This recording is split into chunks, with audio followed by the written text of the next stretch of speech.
me about speaking today. I was both surprised and quite touched. He said that Wayne had asked that I make some comments at his funeral, and I thought, man, that's just such a nice thing. And then he said, we'd like for you to hold them to 7 minutes. And that's when I panicked, because I'm a Pentecostal preacher. I can't introduce my topic in 7 minutes. I usually don't discover what it is till about 30 minutes in.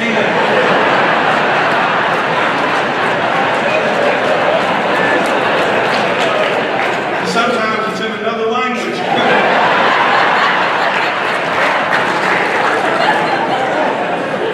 So I did something I don't think I've ever done before, which is I wrote my comments down and timed them at 7 minutes.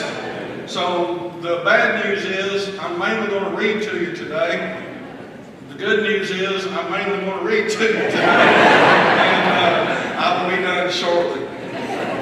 My relationship with Wayne was more professional than personal in a lot of ways. In the 1990s, I worked at the Lexington as the Herald Leader's religion writer in Lexington.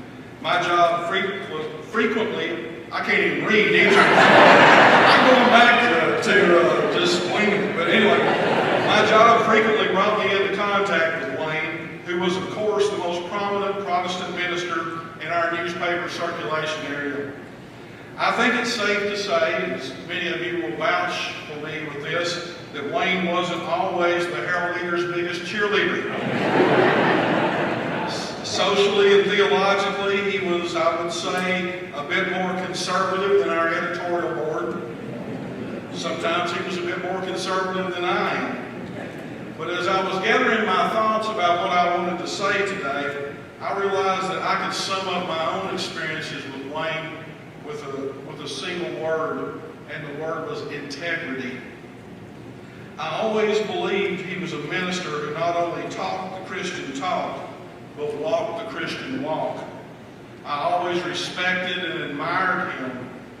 He was a character, but he was also a man of character, I believe. As a reporter, I dealt over the years with all types of preachers from every imaginable denomination. I'm a preacher myself, as I mentioned. I'm the son and nephew of preachers. And I can tell you from long experience that dealing with ministers can sometimes be a demoralizing experience. When I was covering the religion beat, for example, frequently preachers would volunteer to tell me embarrassing gossip off the record, of course, about other churches' leaders. There was a lot of competition among churches, more than a little backstabbing, I'm sorry to say. And I would have thought that Wayne, I always did think that Wayne, being the most visible pastor in Central Kentucky, would have been the target of a lot of this gossip and undercutting. But this is a remarkable thing about Wayne I never forgot.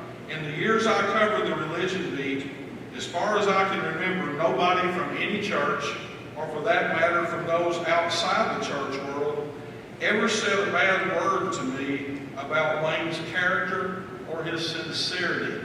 They might disagree with him on a position, but they always seemed, as I did, to respect him as a person.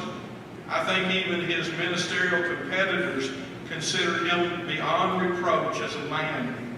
They might bristle a bit at his success, but no one seemed to doubt that he was a good guy. One of the best. I believe he loved Jesus, loved his church, and loved other people, even those with whom he might disagree about religion or politics. He could think you were wrong and still treat you right. I can't think of anything better that could be said about any of us after we pass on. And so